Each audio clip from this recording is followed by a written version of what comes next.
Hello again, and welcome back to Illegally Cited. This is Jesse, and I am back for a quick channel update. And then we're going to chat about a few different things that have been happening lately, that are going to be happening in the next month or so, and all kinds of stuff. So before we get into all that, I do want to again just start the video by just thanking everybody for the support on the channel and my work and everything like that. Um, I've said this recently before, but I've received some nice emails from viewers. I've received comments from viewers. Um, and yeah, those, like I said, those are much appreciated. Um, One of the recent videos that I did was during the Diablo 4 beta, and just on a whim, I literally had just started playing the beta, got through the character creation process, and had started taking a few notes because there was, I knew they were asking for feedback on the beta. I'm like, you know what? I should have done this from the beginning, but now that I'm through the character creation, and I literally just started, I hadn't even moved my character. I fired up my notepad, I fired up OBS here, and I just started recording this video because I know people wanted to see like what accessibility features Diablo 4, even the beta had, so they could see what they had to look forward to later in June when the full game came out. But I've had so many questions where people asked about, how do you do what you do? Um, what if I wanted to be a technology advocate? What if I wanted to be accessibility consultant? What if I wanted to do my own podcast or my own YouTube channel or my own whatever it happened to be? Like what is it? How do you actually do what you do?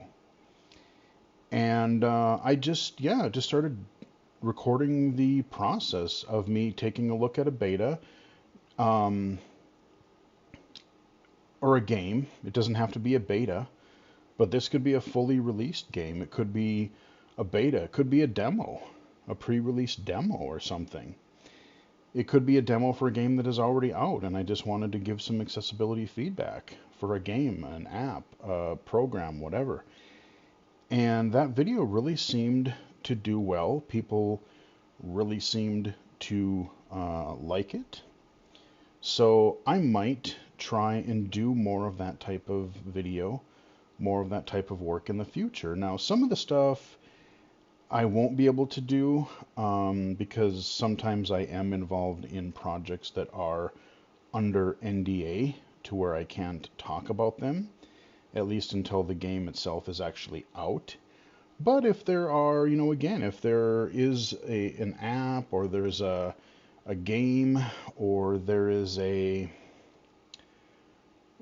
something that I am doing testing for and that I want to provide feedback for, and that is publicly, it's open game for providing feedback and showing that process. Yeah, I can absolutely try and do some more of that. So yeah, thank you for your support on that particular video. Like I said, that was just a last minute, like, hey, let's try something we've never done before. And I kind of enjoyed it myself. So yeah, we'll try to see what we can do going forward. I can't promise anything as far as like how often it's going to be or to what extent. Um, but yeah, if I have the opportunity, I may try to do that more in the future. Maybe I'll put together another playlist that is just for that kind of a thing. Because right now it's under the game accessibility playlist, which it does belong. Um, but I'll think of a name for like a game accessibility or an accessibility consulting playlist or something to where you guys can see some of the inner workings as to how some of that works. So yeah, thanks for the support on that and a lot of my other recent content as well. If you are new to the channel, like I kind of just alluded to, everything is divided into playlists. I cover everything from mainstream games that I play with my vision that I have to games that can be played mainstream or audio games or text-based games that can be played by somebody who is totally blind. So those are I have my low vision spotlights, my accessible game spotlight videos, VR content, hardware reviews. I have a playlist for presentations and podcasts and other appearances that I've done. And I'm proud of a few of those, really. Just if you look at that playlist, I've gotten to do some really fun podcast interviews, podcast appearances, group panels, participating at things like at CSUN, or not CSUN, Game Accessibility Conference, that kind of a thing. So yeah, like I said, there's been a lot of fun stuff there, but definitely check out the playlists. I do unlock videos every Monday, Wednesday, and Saturday. Not doing so much the streaming really lately, but that may come back in the future at some point. I don't know. But there you go. That's kind of a quick overview of the channel for anyone new to Illegally Cited. But if you haven't been here in a while, definitely check out some of my recent videos because I've got a lot of accessible content here. Some iOS stuff. We've got some. Let's see, we've got some iOS games, we've got some retro first-person shooter games, we've got some Tobii accessibility content from a little while ago, the article in the magazine. We do have The Last of Us Part 1. I took a look at that for the PC, and I will say I'm a little bit mixed because, yes, it is very accessible on the PC, just as it was the PlayStation 5 version. However, I had thought earlier, before they really announced the final system requirements, that it was going to be a pretty high spec required game. And if you look at the Steam page, like the system requirements are actually quite reasonable, at least for the minimum specs, but the game in its initial release on PC is maybe not the most polished, the most optimized game, shall we say. And I think the only reason that it runs decently on my computer is because I throw so dang much memory and processing at it. I just had this machine built literally like a month and a half, 2 months ago. So we're rocking a 4070 Ti, the 13th gen Core i7, 64 gigs of RAM, SSDs. We're running a pretty modern rig. And I've played some since I recorded the video. I got a little bit past to where you meet Bill, and I'm into the next area where we got ambushed. That's all I'm going to say. So non-spoilers. But ever since that one little graphic glitch that we've had, it's ran great. Naughty Dog has patched the game a couple of times, so there's some minor improvements supposedly for some of the shaders issues that have been happening. I noticed that when I started it, it launched a lot quicker. The initial load, once you click continue from the main menu, that still took a little while, but then once you're in, it's just, seamless. It just continuously goes. So, but I've been hearing even people who have, like a 30 series card, it's not running so well. So they definitely need to do some optimization. And what's interesting about it is even during the video, you saw me go under the options and graphic options. The first thing that you see is a little bar to see how much graphic memory the game is using. And even on my current graphics card, it is high, like 80s, 90% graphic usage. That shouldn't be the case, especially running at 1080p. I have a 1080p monitor. Yeah, I'm running at Ultra, but I'm running at 1080p, not 1440 or 4K. No, they still need to do some optimization. So I know there's a lot of people that are interested in playing the PC version that don't have a PS5. You might want to give it a little while, especially if you don't have a bleeding edge computer. I did try running it on my Steam Deck since recording the initial Last of Us 2 video, and it ran, but it was before they released the patches. I haven't tried it since, but oh boy, yeah, it ran, but not well. It was really chuggy. I mean, you went into the gameplay. Yeah, it worked. Ooh, it was chuggy though. I was just in basically where we left off the video. We were trying to get to, what's his name? Robert. And I was in another combat encounter. Yeah, it kind of worked, but it was really not too good. So I am curious to see. I'm gonna wait for another couple optimization patches probably, and then I'll fire it up on the old Steam Deck again and see how it runs. But just the fact, I want it to run well on a Steam Deck, because this is something that between this and things like Brock the Investigator, I want to throw a bunch of games that support accessibility that are available on Steam. I want to throw them on the Steam Deck.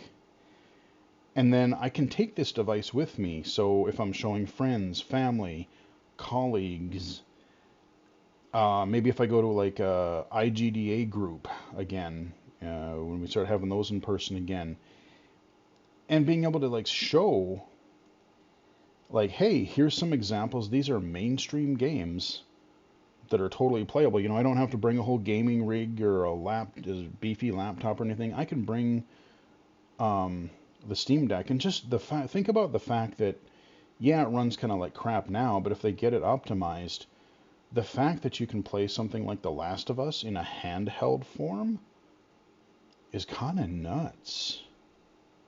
It's pretty cool, actually. I mean, yeah, it didn't run well when I was playing it, but even when it was running poorly, I'm like, wow, I'm playing this massively accessible game on a handheld device. And there was kind of a little bit of a wow factor, just being such a modern, technology breaking game. Like, not that wrong words, but I mean like, like a technically impressive game. There we go. With a good story, all of your other accolades that mainstream reviewers would give it, but then on top of that, you get all this accessibility. So I really hope that Naughty Dog is able to recover and make this port better optimized so that more people can actually play the thing, like their Steam page says, as far as their system requirements go. I guess they'd worked with another studio to do the ports, and maybe they just didn't. I don't know what happened. But I do have to say, I am really kind of getting tired of. There's been a lot of PC ports. For a while, the PC ports were great. Like you get you get like Xbox and PlayStation games, and then you get the PC port, and they were great. PC was the way to go. And now, the last, I don't know, several months, it's been, yeah, it comes out on the PC too, but that port is usually kind of jank. It's not optimized. It's unstable. Sometimes it seems like there's features or content missing. Come on, man. Let's make this good again. But I've been seeing that a lot more lately.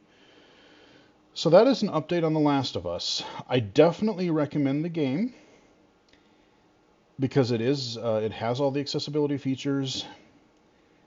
But you might want to wait. Just keep an eye on, social media. Keep an eye on some of the game websites and just see when people are really having a more stable, better performing experience.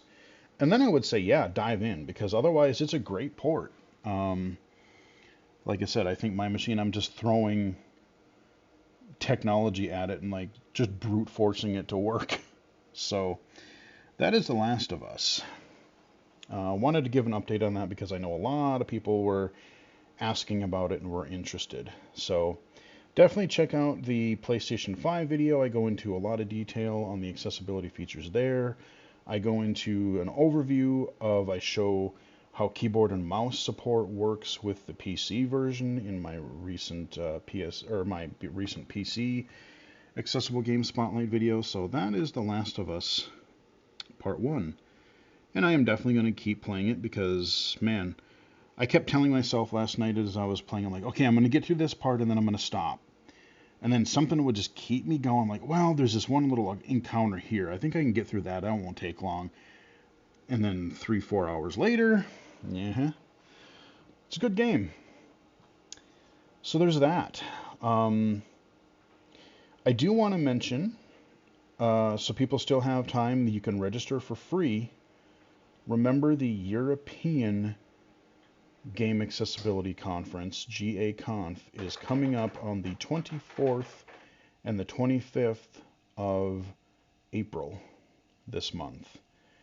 And yeah, you'll be able to probably watch all of the sessions afterward, because especially if you are in North America, yeah, the schedule kind of sucks because of the time zones. You got to get up mighty early. I think last time it was like 3 a.m. or something like that, if you wanted to catch it live. But the nice thing about catching it live is, you get into like a Discord, and while the sessions are going on, because they're doing a hybrid, so it's going to be in person. So if you are in Europe and you can get there, hey, go there. It's a great experience. But if you can't, you still have the Discord, and there will be like the presenters and other people will be in there. People will be discussing the panels or the sessions. They'll be networking. They'll be sharing links and information. You'll get to know, like I said, there's been a lot of people asking me, how do you get into what you're doing? How do you get into game accessibility, tech accessibility? This is a way to do it. You want to meet people doing this kind of work. You want to get your name out there. Like you're just starting out, this is the way to do it. There's every year, every time they have separate areas in their Discord for each, like the North American, let's say 2020, 2021, 2022. They have sections for each of those conferences. Each one of those has an introduction thread so people can introduce themselves. There's a section for like social media sharing, like, hey, promote your stuff. Hey, okay, here's my YouTube channel, here's my Twitch stream, here's my whatever I'm doing, here's the game I'm working on, whatever it happens to be. It's a great place. So, yeah, I mean, just because I've had so many people ask, that's the way to go. We've got this hybrid conference. I've been a part of it now. I mean, the first couple of years they didn't stream it, so I wasn't really able to watch it until the archives of some of the sessions came out later.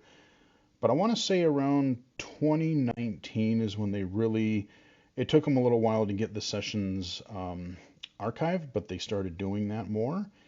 And I've been a pretty avid follower of the conference since. I mean, when Riley was up here, that was the European version of GAConf was, I believe, the first one where they streamed it live, and so it became this live streamable event.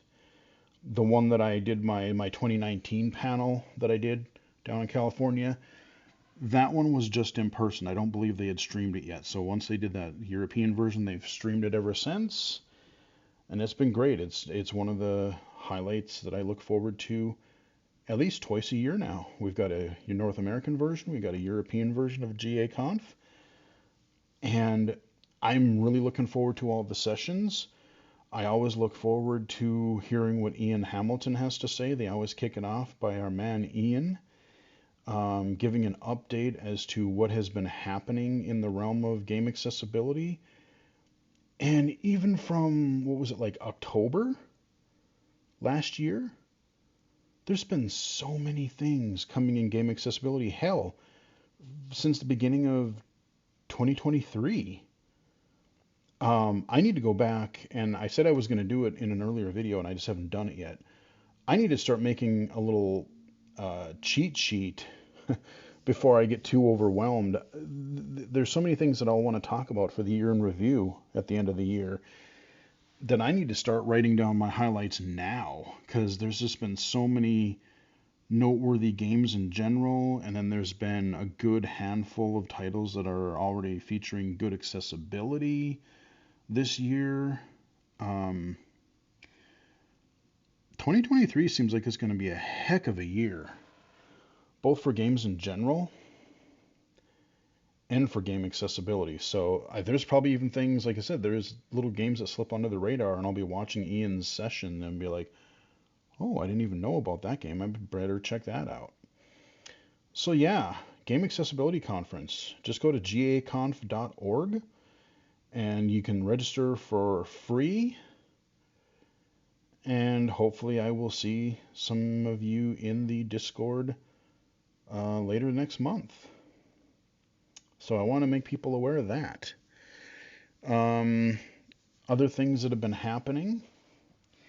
We did have the Nintendo Direct for The Legend of Zelda this past week.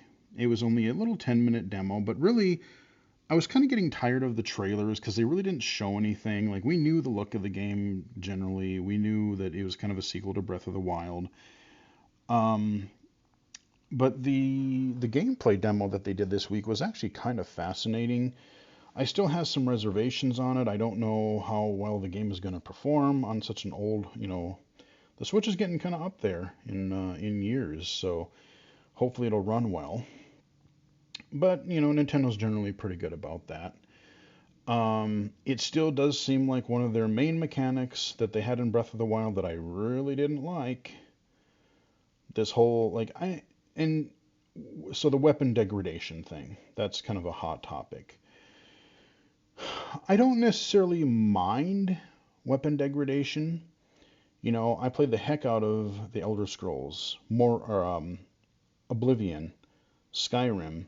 Weapons degraded there, but you get repair hammers, and you could use a weapon for, let's say, I could get like a good half hour out of, or whatever out of a gameplay out of it before I had to repair it. But I mean, you pick up a sword or you pick up some weapon in Breath of the Wild, and it's like, oh, well, here's a toothpick. You swipe at an enemy 3 times, it's broken. That's just not fun to me. I mean, it's cool to be able to pick up weapons from fallen enemies and use it against them. I like that part of it. But I mean, the fact that they just, like I said, you look at them funny and they break. I didn't enjoy that at all. The crafting I just never really got into. I love the exploration. I love the little shrines that you had to do. Those were neat little puzzle kind of things. But the Tears of the Kingdom, what's coming out in, what was it, May, I think it is? It looks interesting because they're really doubling down on the creativity, so you're kind of combining everything. So the examples that they gave is, one that I really liked is the guy is like, yeah, I can't really, I don't have the dexterity, or, hey, I'm getting old, man. I can't track down these flying enemies quick enough. So you could take your bow and arrow and you combine it with an item that an enemy drops, like this creature, I guess, drops their eyeball for whatever. You pick that up. So you combine the bow and arrow and the eyeball, and then it turns it into a heat-seeking arrow. So, hey, we're going to lock on. There you go. You can track down that quick enemy. Building a raft. Taking big old logs of wood, putting them together, putting things on little propeller things, and you can build your own kind of structure, build your own vehicles, land, sea, air, whatever. Just a lot of improvised, using the physics, using the systems of the game, that part just seems really kind of fascinating to me. That I'm into. And I'm very curious to see what happens, or like how they do, if they, I have no idea what their dungeons are going to be like, if they're going to have a whole bunch of these little mini dungeon things, if it's just going to be more like open world, hey, go ahead and find stuff. I don't know. But that part of the game, the mechanically, the gameplay systems are cool. Taking, like I said, I mentioned the weapon degradation. Taking a crappy stick, combining it with a pitchfork, and then you got this super long stabby stab pole arm thing that you can just, stab people with. Um, or combining just all kinds of different things to make all kinds of, enhanced weapons. I can see you could probably get some electric thing and then, make an electric sword or something. There's all kinds of possibilities. So that stuff really fascinates me. But yeah, I don't know. Breath of the Wild, or not Breath of the Wild, but Tears of the Kingdom. I am looking forward to it, and I hope like, I love the Zelda series, but admittedly, I have not gotten into the last few of them. Skyward Sword, I like the look of it, but I just never really got into it all that much. Breath of the Wild, I love some of the things about it, but some of the other stuff kind of drove me crazy. Um, and again, because they're focusing so much on these, like crafting and recipes and different things, stuff like that, where you're reading little descriptions of things and all, stuff like you'd have in like Diablo or any of these games where you're reading skill trees and inventories. Just having that text to speech in systems like that is so helpful. So I know Nintendo's not going to have that because it's Nintendo. Um, I would be shocked if they did, but um, so yeah, I'm kind of curious of what that's going to be like. But really, some interesting systems there. So I'm cautiously hopeful about the new Zelda game. Couple of movies that are out or coming out that are gaming related. The Tetris movie is available on Apple TV. I did end up watching that last night because I thought it wasn't going to be out till today, and then some people said, "Oh, it's already available." So I did watch it, and it was interesting. Like, I've read the what is it called? It's called Game Over. Press Start to Continue by David Sheff. Is one of the first video game books I remember reading because I had a hell of a time tracking it down in an accessible form back in the day before we had Bookshare and Audible and all these different accessible Kindle, all these accessible services and apps. I mean, like I said, you guys, people complain about being able to, like, oh, God forbid I have to pay for a book. I'm glad to be able to pay for a book in an accessible format. I remember that book came out in like the late 90s, early 2000s, that Press Start to, because they had a Game Over, which was the original version, which I still have somewhere buried in my closet, I think, that was on cassette tapes. Somebody had found that one for me. And then he did an updated version of it, Press Start to Continue, which I found eventually. But, again, I had a heck of a time even finding that book. So it's like, if there's something I really want to read, heck yeah, bring it on, I'll buy it. Um, but yeah, so I knew the Tetris story, and they've covered it in other books as well, some of the history of video games and stuff. Because Tetris, I would say, is arguably one of, if not the best games ever made. I mean, it is pure gameplay. It is just gameplay in its purest form. It is addictive as sin. They have the whole, they mention it even in the movie where it's like, you play Tetris enough, and you're not even playing the game. I could be sitting in class. I could be sitting at work. I could be lying in bed trying to fall asleep, and all you see is those damn blocks flying down in your head, and you're trying to piece them together to make lines. Like, it is just, yeah, Tetris is just awesome. One of the best games ever. So it's been covered a lot, but the movie, it was okay. There were some parts of it I liked. I mean, the main characters were portrayed pretty well.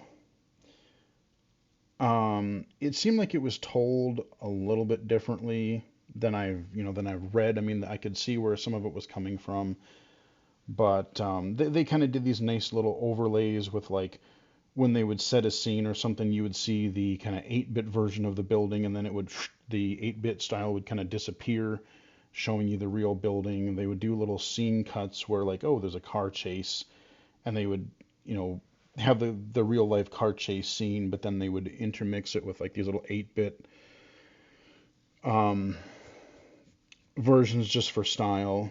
And it is audio described, by the way. So if you want to watch it, if you have Apple TV, the service, you can watch it audio described. So it was okay. I would say three to 4 stars, maybe three and a half out of 5. Um, Not quite what I was expecting, maybe not quite what I was hoping it would be, but it was worth watching, especially as a huge video game fan. Next month already, I can't believe it's April. The Super Mario Brothers movie is coming out, and that I do want to see. I'm not sure if I'm going to see it in theaters. I might, if our weather would stop being ridiculous. Forgot to mention that at the top of the video. As I'm recording this, I don't know what's going on with our weather, you guys. It's just, we've had a brutal winter. We've had a lot of snow. It's been cold a fair bit, but we've really had a lot of snow. And we've had like freezing rain, but a lot of snow. And the last few days it got warmer. You got up to the 30s and 40s again.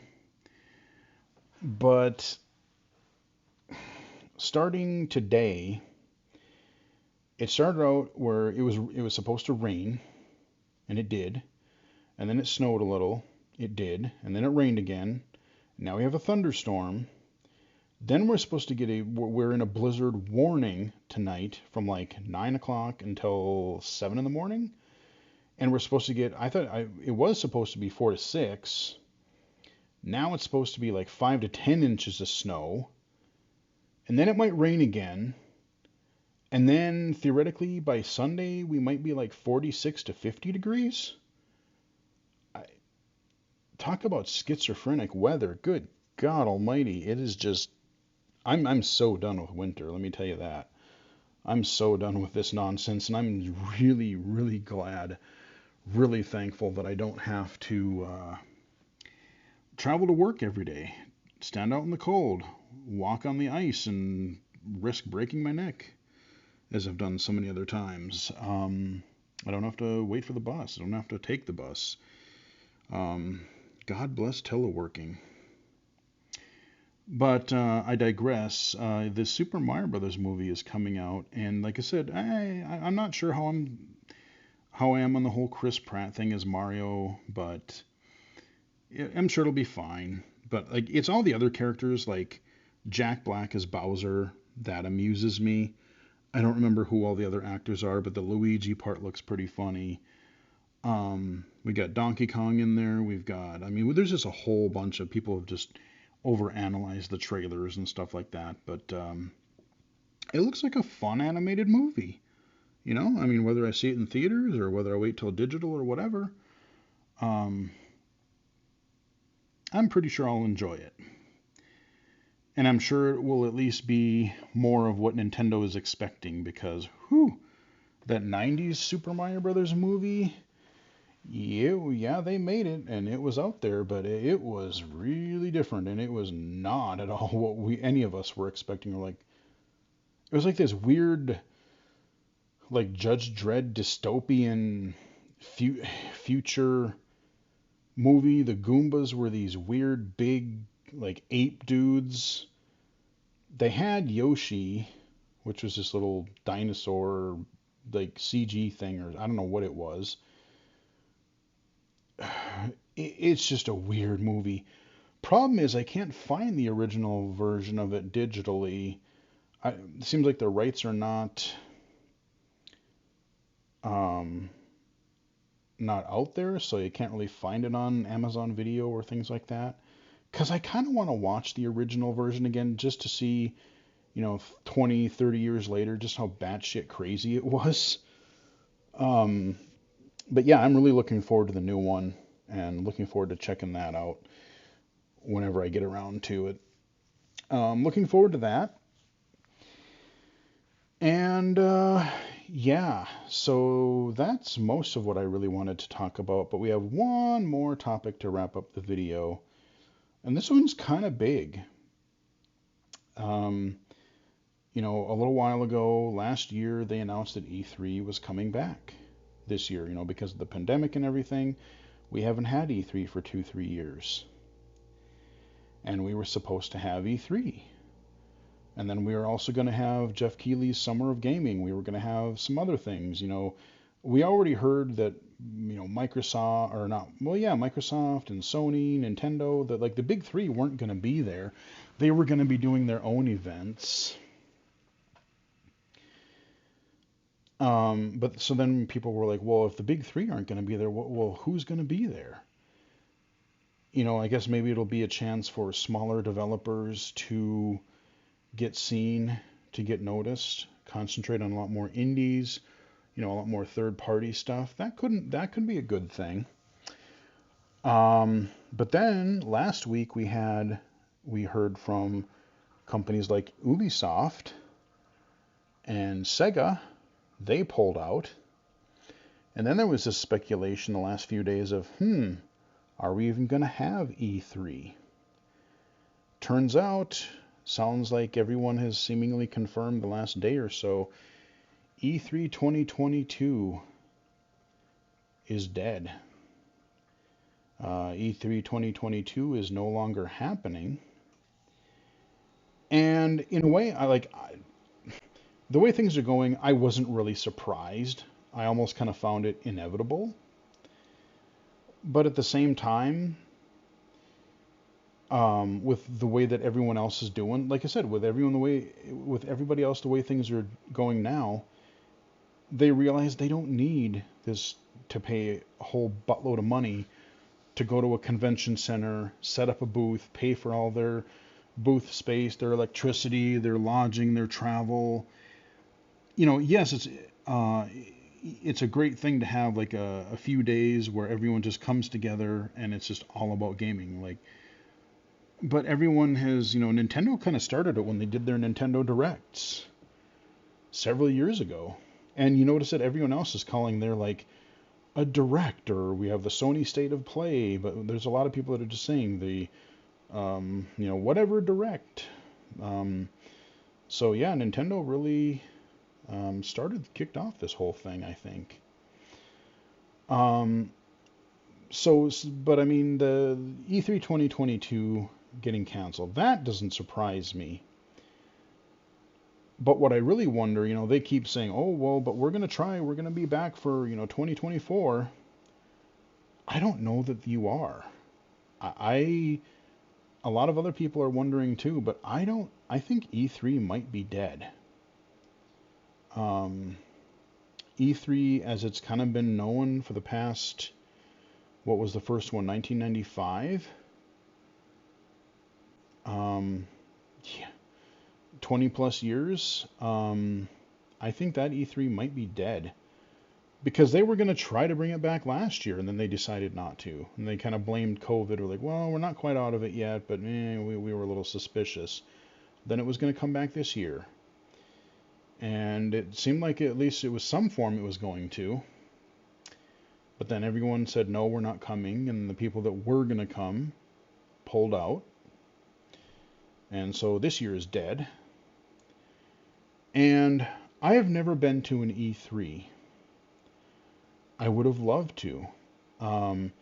E3 and getting broadband internet, I've always wanted to work in video games in some form. Like when I was a little kid, yeah, I played Nintendo, I played Atari, I played whatever I could get my hands on.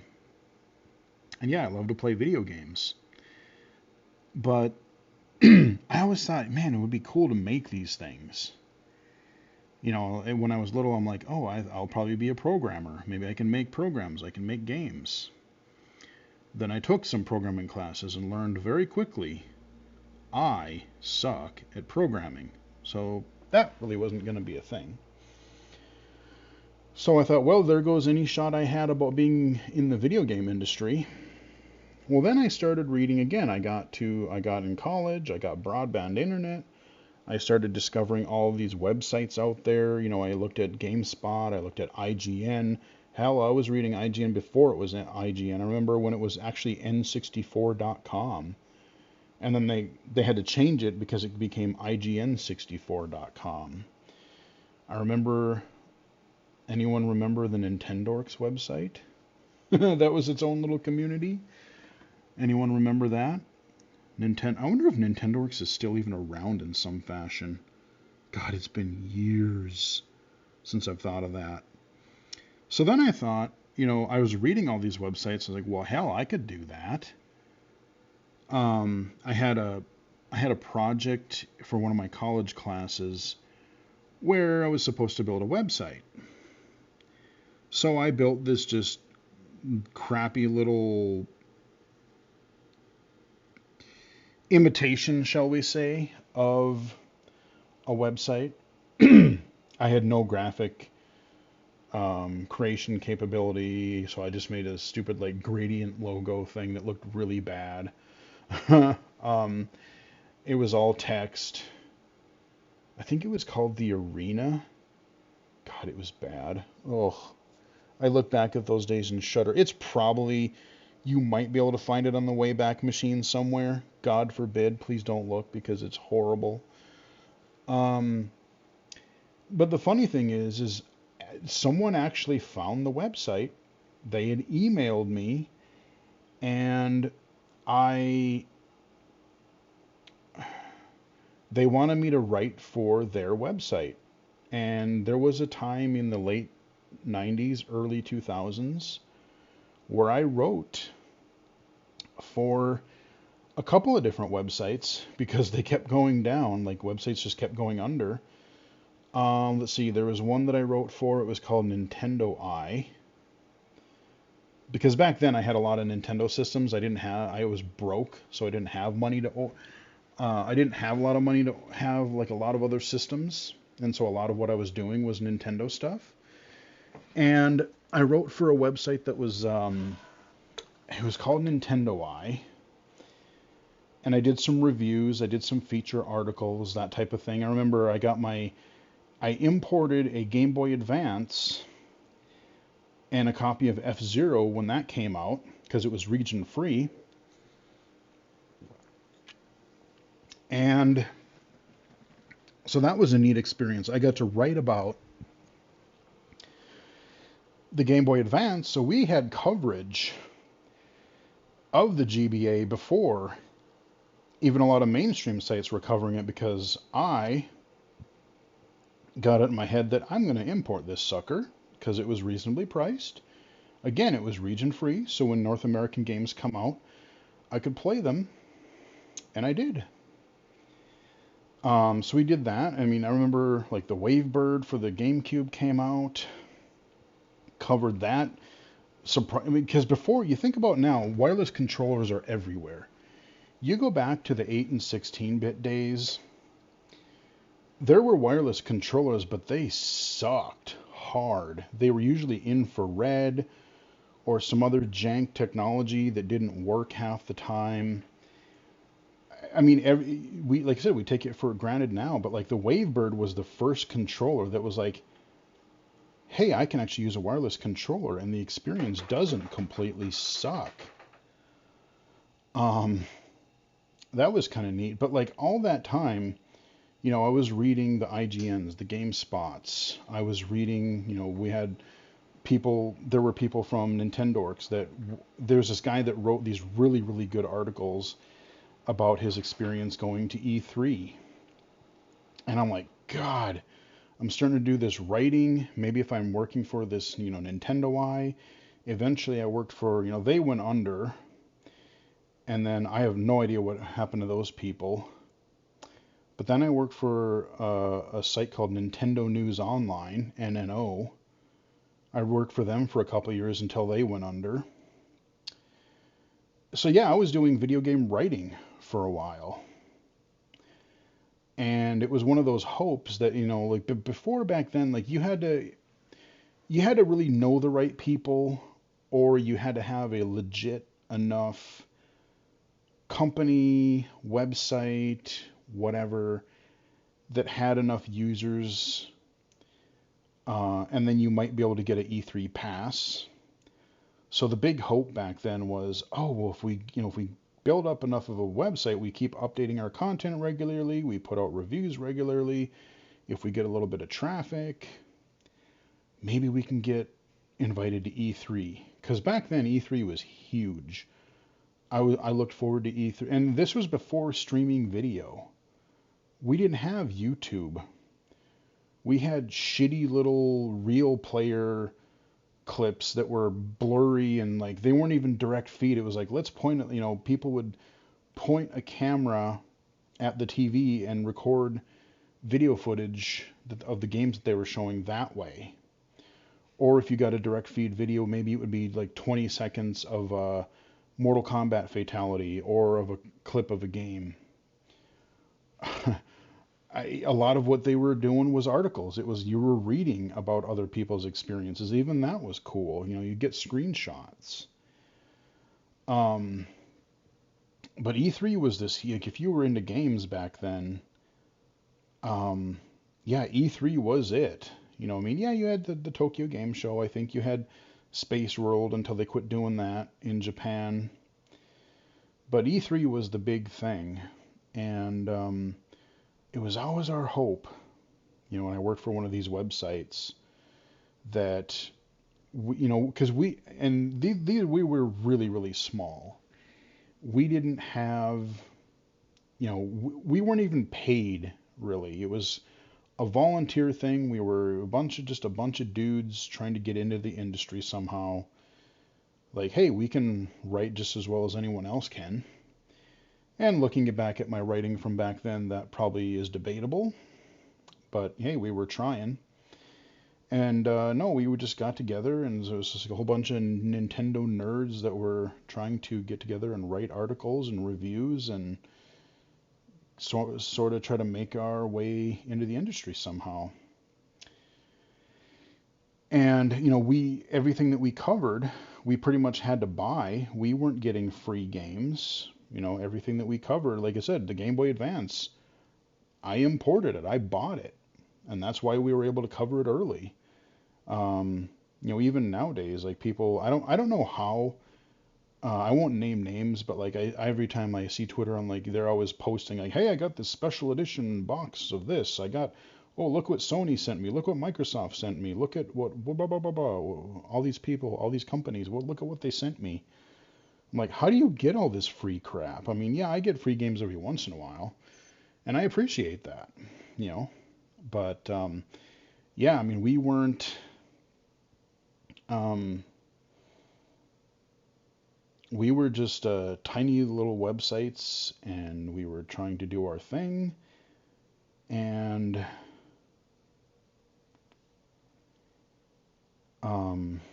we never did get to go to E3. But that was always the ultimate goal. I would say until so it started in 95, I would say probably about till about 2005 to 2007, somewhere in there. Then it kind of started to change, because I remember even in the early 2000s, like I said, you would get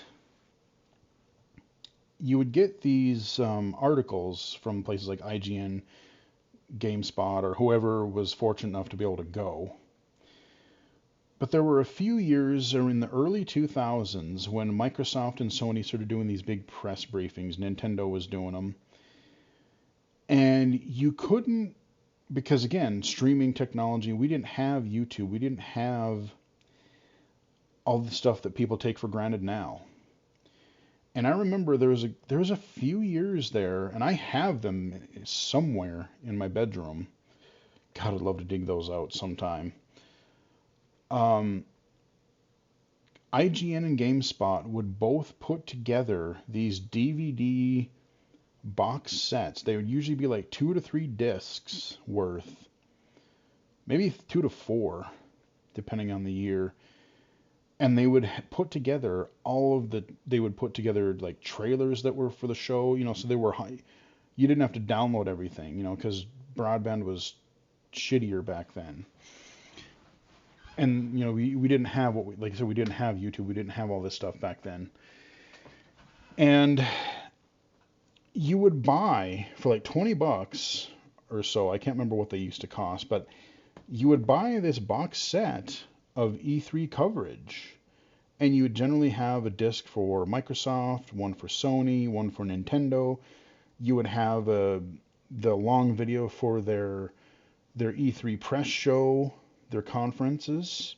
Then you would have a whole bunch of trailers. Sometimes you would have on-show floor interviews from the staff. You never knew what you were going to get. But there was a good 2, 3 years, I think, where I used to buy the IGN, and I think I even bought a GameSpot one a couple years of their E3 coverage because you wanted to see all the games. Um, you wanted to see the video quality, the videos in their higher quality. Um, you wanted to see the full press briefing, the whole press conferences. I have those DVDs somewhere still in either my closet, or I think they're in my little Rubbermaid container that's by my bedroom TV that my Xbox 360 is still sitting on. It's probably somewhere in there. But yeah, I have those DVDs still. Um, so yeah, I never got to go to E3, but it was always one of those hype things. And then, then the internet started getting better, and they started streaming the press conferences. I remember that. I think right around the Xbox 360 is when I remember them really starting to stream. I think that was one of the major ones that I remember tuning into. But I remember like even the graphics cards back then. Like I remember when you couldn't play like high definition video. You had to have a high enough graphics card because otherwise it wouldn't render high definition video. I remember having a old crappy video card where if you tried to play 1080p video, it would just laugh at you. Um, and now it's like, oh, you can play a game, pause it, alt tab to YouTube, watch a clip on YouTube to get through a place where you're stuck or something. You could have multiple things going. It doesn't matter. No, back then, man, it was a totally different time. Um, but yeah, I mean, this whole E3 thing. See, then they started streaming it, and then YouTube came a thing. Um, they would archive it there, and then Twitch, Justin TV became Twitch. That became a thing.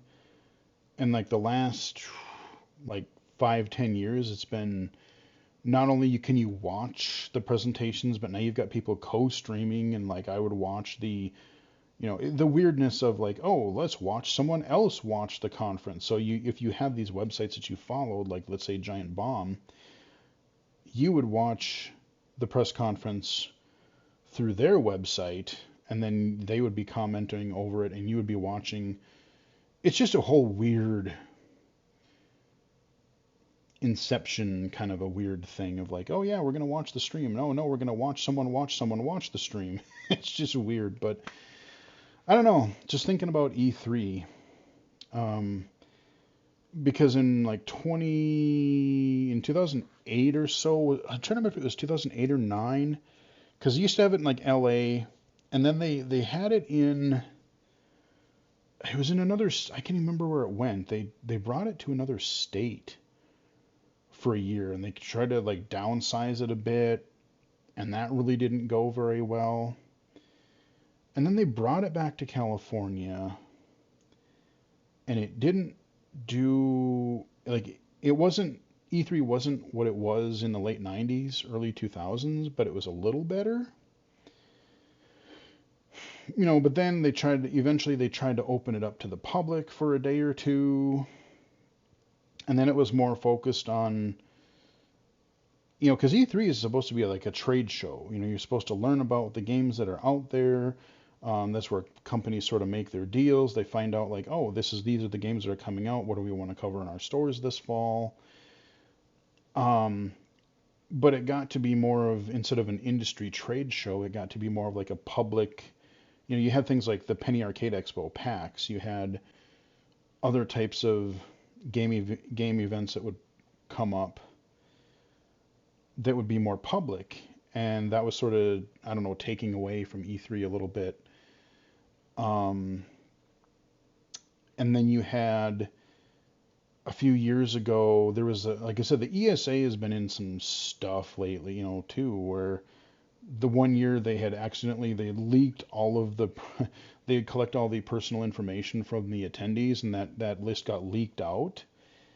So all of people's personal information got compromised a few years ago.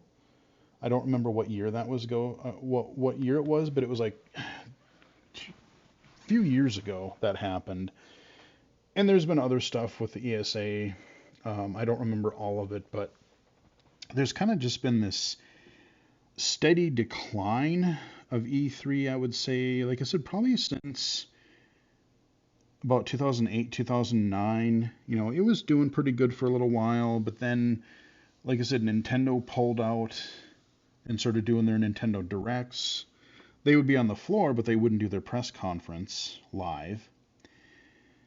And then we started getting, they started streaming things, and then people were starting to realize, well, why can't we do these directs any time of year? We don't have to save everything for E3, because, when you're doing something like E3, if you're a developer, you have to do a lot of work to create something that is reasonably polished so that people will actually be interested in your product. So you're going to have to create like a vertical slice that may or may not be separate from what you're actually building, but you need to make something that is presentable, whether it's a trailer, whether it's like a vertical slice of gameplay that will work properly and not break. That takes away from the core development of your game. So, now that we have Twitch, we have YouTube, we have all these other social media things going on right now, now we have, we've got Microsoft. We had a Microsoft thing earlier this year. We had a Sony thing earlier this year. We've had a couple Nintendo Directs earlier this year. Now we've got Jeff Keighley taking over a lot of things. We've got the Game Awards. We've got, we've got DICE and GDC stuff happening. We've got PAX, as I said, other conferences, and then, like I said, just the regular Sony, Microsoft, Nintendo Directs type of things happening. And so, the E3 is not, technically, it's not needed. So companies don't have to waste so much money on booths and travel and preparing something specific for that one time a year. If we maybe we get a level done of our full game and we're actually able to show that in a confident way, yeah, then they'll maybe do a direct on it and show like, hey, this is what our game is going to be like, or we can talk about the characters now that we've fleshed things out, or we can talk about our mechanics now that we've got them sort of locked in. So it's a lot more direct communication with us, with the gamers, than just bringing it to like a trade show. Which in a lot of ways is great. I love it. And I love being a part of, like I said, I've been reached out to a few times by indie developers or even a couple of AAA developers and say, hey, would you like to cover our game? Or if I reach out to them, like, hey, I'm interested in your title. Could I be,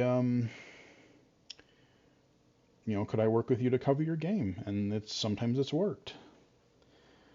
But E3, I don't know if it'll come back, or if it does come back, what form it will be. I mean, like I said, even if it was going to come back this year, no one had a clue what it was going to be because, I mean, like I said, other than smaller and third-party developers, like a lot of your big companies were gone. They weren't in E3 anymore.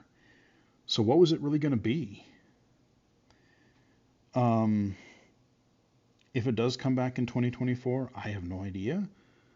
But like I said, now that you've got, like I said, Jeff Keighley, you've got IGN doing their summer, I forget what they call their thing. There's one or two other things. Remember during the pandemic when we had the whole, instead of like a 1 week of gaming, we had like a whole bunch of different press conferences from like June until August or September.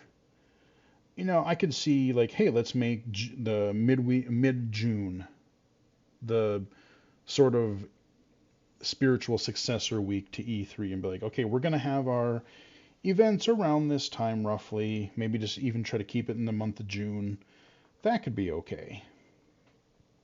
But I still will miss E3 because, to some degree, because again, for probably 10, 15 years, it was one of those things that being interested in video games and being, like I said, I worked for a couple of websites back in the day, and that was our hope.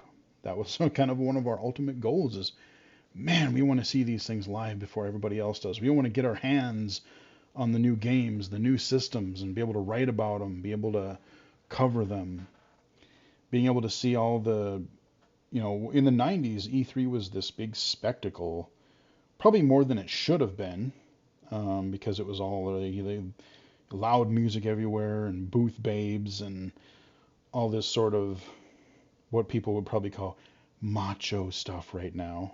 Or I don't even know what the probably offensive stuff they would call it now. But it was a weird thing. It was a weird but big thing. Um, and I'm kind of sad that I never got to go to E3, even, as I picked up on the YouTube channel since 2012 here. And if I would have gotten to go sometime between, 2012 and 2019, even if E3 was kind of a shadow of its former self, just to say that I've gone to an E3 would have been kind of cool. I don't know, like I said, I don't know if it'll come back, when it'll come back, what form it will be when and if it comes back, but I did want to reminisce a little bit about E3 because, again, that's a big way that people wanted to get into the gaming industry.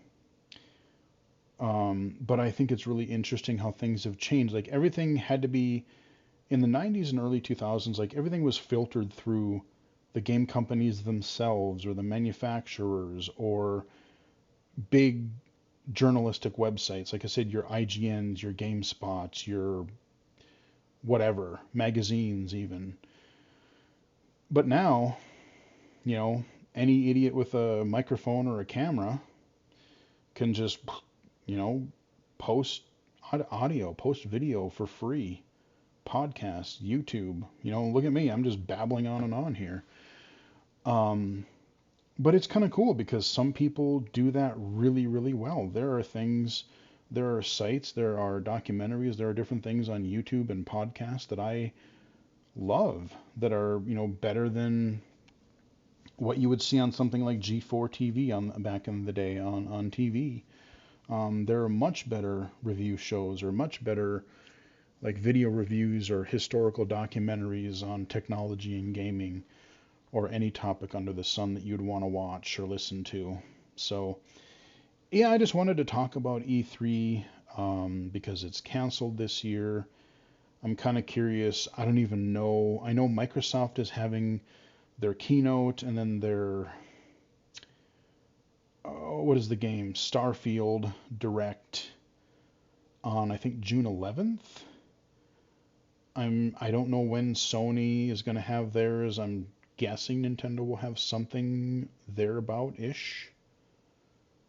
Um, like I said, I'm sure IGN is going to have their thing. I'm sure Jeff Keighley is going to have his thing. I don't know exactly when those dates are. So it's going to be rather interesting. We'll just have to find some sort of list again and piece together what our non-E3 2023 is going to be like this year.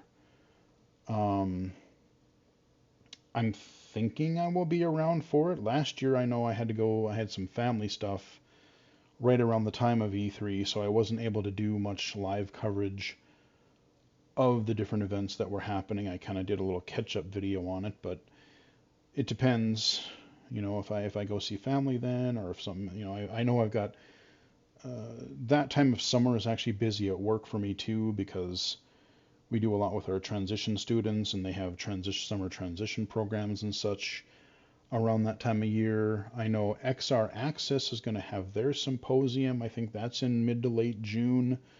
So June is going to be nuts. June is going to be ridiculous, because not only do we have all of those potential events that we have to figure out, we've got Street Fighter 6, which looks like it's going to have a lot of accessibility features to look forward to. We have Diablo 4, the full release. We know that's got accessibility in it. I don't even know what other games we have in June, but those two alone, yeah, there's, I know between like May and June, there's so many things coming out I can't even remember. I know we've got the main one in April I'm looking forward to is Dead Island 2. Definitely looking forward to covering that.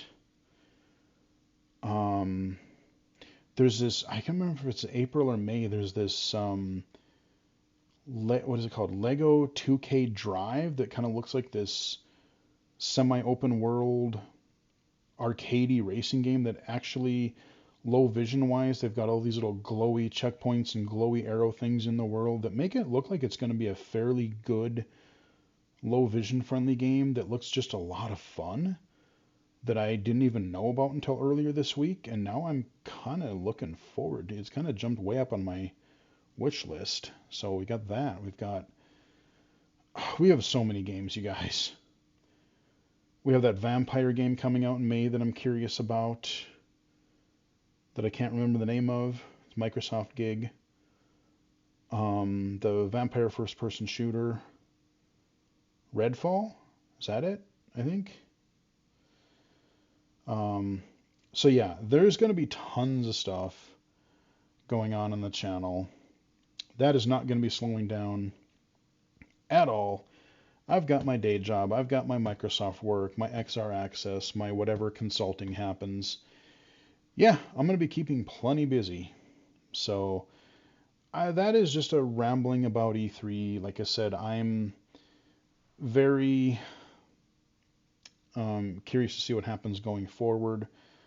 I am not at all surprised to hear that E3 has been canceled, just based on the way things have been going over the last few months, let alone few years. But like I said, in a way, I'm kind of sad about it, because E3 was the big thing, man. I would have killed to go E3 10 years ago. But there you go, guys. I think that's mostly what I wanted to talk about. A lot of different things. We got some events that just happened, some events that are coming up. I guess there's WWDC in early June. That's going to be a thing. I don't know. Oh, I forgot one more thing. Well, yes, one more thing regarding accessibility that I need to really quickly talk about. So remember last video I talked about, the accessibility and AI stuff that was coming out of CSUN. We had Be My Eyes, we had the Envision glasses, they're doing the the GPT-4 stuff, and it looks potentially pretty promising. And I did finally, through work, I did get to see the current version of the Envision glasses, And they're not too bad. They're still stupidly expensive. And I wouldn't be so opposed to the price if, again, it was more of an open platform to where I could look like, oh, I could use Voice Dream Reader with the glasses, or I could use Seeing AI or Envision or whatever camera app I wanted. That would be great. Um, but especially with all this GPT-4 stuff coming and potentially what's going to happen with these types of apps. I took a look I tried the glasses at one of our local vendors, and in their current form, they're a little slower, but they worked reasonably well. And so through work, I may be able to be getting a pair of these to work with. And if we do get a pair, I might be able to get into the GPT-4 beta so I can start looking at these features. So I'll hopefully be able to maybe make some, um, some recommendations, some feedback on making that type of process better. So, and I also signed up for the Envision beta. Haven't been invited into that yet, but so yeah, I mean, I am hoping to be able to get into the various betas for this GPT-4 stuff and see what this visual AI type of stuff can do for some of these assistive apps and devices. So looking forward to trying that. I don't know when I'm going to be able to cover stuff like that because some of it might be under NDA, some of it might be private, some of it might be, again, I don't, even if I'm not being able to cover it right away during testing, hopefully I'll be able to at least, make recommendations and work with the developers and stuff to make it better. And eventually, once this stuff does hit full release, then I will hopefully be able to cover it on the channel for you guys and see if all the buzz is worth it. So yeah, I think that about wraps it up. Closing thoughts. Definitely check out the Last of Us HBO series if you haven't. Check out the Last of Us games if you got a PS5 or a PC. Or, like I said, you might want to wait a little bit until things get ironed out with the PC version. But it's pretty good. It was funny because I got through the Bill section last night, and I had totally forgotten. Minor spoiler here, if you, just for a minute or two, if you don't want to hear anything about like the difference between how the show and the game are different, you can stop the video here. But it's not too big a deal. So just a minor spoiler warning here. I had forgotten that in the game, Bill and Frank's relationship was totally different than in the show. Like, I remember that you never got to see Frank alive. I remember that. And I remember that they were kind of a couple at one time. But the way that they're really, in the show, it was this whole tragic love story, like double suicide type of thing when they got to the end of their life because one person was sick and the other person just said, you know what, I'm done too, we're just going to go. But in the game, you go through most of Bill's chapter, most of Bill's section. You get to this house and you find Frank that he had hung himself, and you are getting this pickup ready. You're gathering supplies before you try to get this pickup truck started. And when you're exploring the house, you find this note from Frank that he had written to Bill. And there was not a good relationship because in the game, I had totally forgotten that, yeah, Frank had really not liked Bill because, I got a kick out of Bill in the game. But yeah, he's this old, like really grumpy, bitter, I'm stuck in my ways, this is the way it's going to be done kind of a thing. You know, I was hurt, so I'm just going to shut off the world type of deal. Um, and you find this note from Frank. He's like, yeah, I was trying to get this truck ready and get out of here because anything is better than living with you and your whatever. He was just pissed. He was not digging Bill at all. Um, so it was just really interesting because I remembered parts of the relationship in the game, but I forgot that it was like, oh yeah, no, Frank was really not having Bill's shenanigans in the game, but just a really interesting difference that I partially forgotten about. So it is really fun playing the game now that I have the show fresh in my mind and going, okay, yeah, that's the same. Yep, that's different. Okay, I like how they adapted that. And so that was really a lot of fun to see. But anyway, we've been babbling a lot, so we will wrap it up here. Hope you guys enjoyed the video. Give it a like if you did.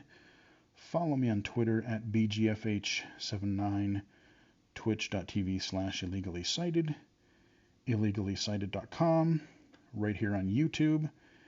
And I'm not sure if this is going to be a bonus video or a Saturday video for April 1st.